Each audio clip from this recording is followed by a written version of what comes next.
राजदूत दोस्तों एक वक्त था जब भारत की सड़कों पर राजदूत बाइक का राज हुआ करता था। राजदूत बाइक 0 से 60 की स्पीड सिर्फ 4 सेकंड में ही पकड़ लेती थी और उसकी टॉप स्पीड 140 किलोमीटर प्रति आवर से भी ज्यादा थी, जिस कारण लोग उसे वीडियो मेकर भी कहते थे। और राजदूत बाइक की वो आवाज हर गली मोहल्ले तक गूंजती थी। ये सिर्फ एक बाइक नहीं थी बल्कि एक युग की पहचान थी। लेकिन ऐसा क्या हुआ कि अचानक से राजदूत बाइक गायब हो गई? तो चलिए जानते हैं आज के इस वीडियो में राजदूत बाइक की कहानी को। तो दोस्तों कहानी की शुरुआत होती है साल 1950 के दशक में। भारत अभी अभी आजाद हुआ था और देश में इंडस्ट्रियलाइजेशन शुरू हो रहा था।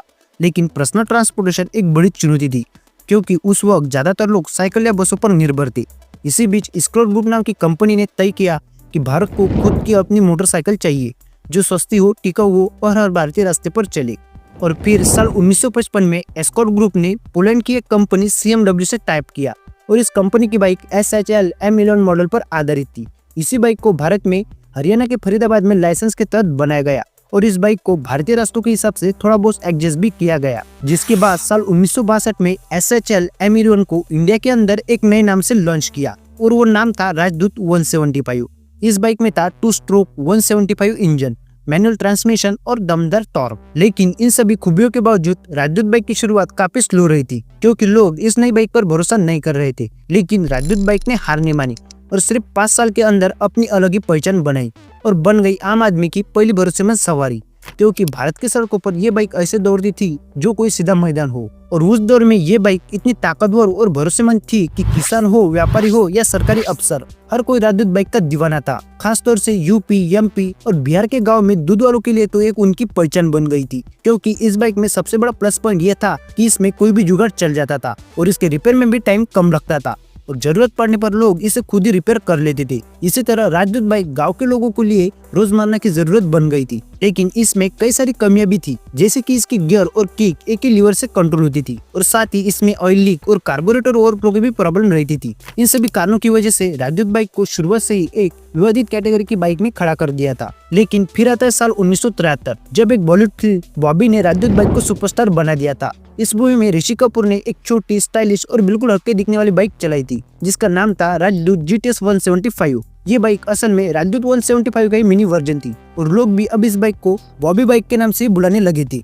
बॉबी फिल्म आने के बाद राजदूत बाइक एक फैशन स्टेटमेंट भी बन चुकी थी और इस ट्रेंड को और भी ज्यादा मजबूत किया उस दौर के टीवी एड्स ने। और इसी तरह 1970 के दशक के अंत तक, चाहे पंजाब की गलियां हो या मध्य प्रदेश के कच्चे रास्ते, राजदूत के 175 इंजन की टन-टनाटन आवाज हर जगह गूंजने लगी थी। लेकिन 1980 की शुरुआत में राजदूत बाइक अब टेक्नोलॉजी के बारे में पीछे छूटने लगी थी, क्योंकि इंडियन बाइक मार्केट अब बदलने लगी थी। स्कॉट ग्रुप को अब समझ आने लगा कि अगर जल्दी कुछ नया पेश नहीं किया गया तो उनका ये राज अब ज्यादा दिन तक नहीं चलेगा। और फिर यही से कहानी शुरू होती है भारत और जापान के मोटरसाइकिल अलायंस की।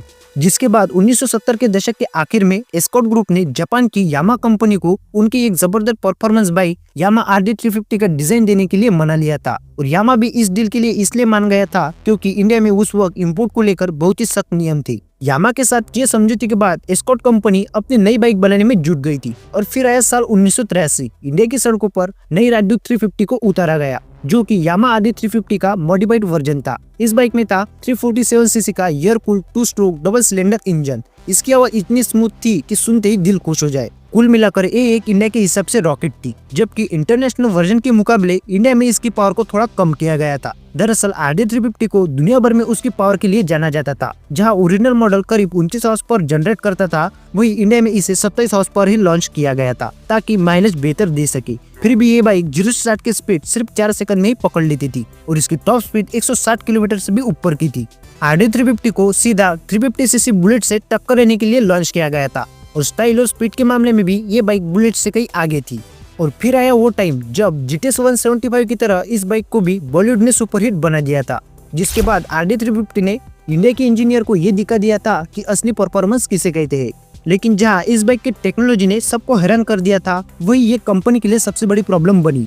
दरअसल RD350 अपने टाइम से बहुत आगे की बाइक थी और इंडिया उस वक्त इस बाइक के लिए तैयार नहीं था, क्योंकि इस बाइक की प्राइस भी बहुत ज्यादा थी और इसके स्पेयर पार्ट भी आसानी से नहीं मिलते थे और ये बाइक माइलेज भी बहुत कम देती थी, जिस कारण उनकी ये बाइक मार्केट में फेल हो गई। और फिर साल 1985 के बाद यामा और एस्कॉर्ट ग्रुप ने मिलकर एक नई हल्की बाइक राजदूत यामा RX 100 लॉन्च की। 100 सीसी की ये बाइक सस्ती भी थी और ये माइलेज भी अच्छा देती थी। इन बाइक का फोकस साफ था, गाँव देहात के लोगों को एक भरोसेमंद और मजबूत सवारी देना। लेकिन अब इंडिया बदल रहा था, क्योंकि 1991 के गवर्नमेंट रूल के बाद इंडिया में विदेशी कंपनियों की एंट्री होने लगी थी।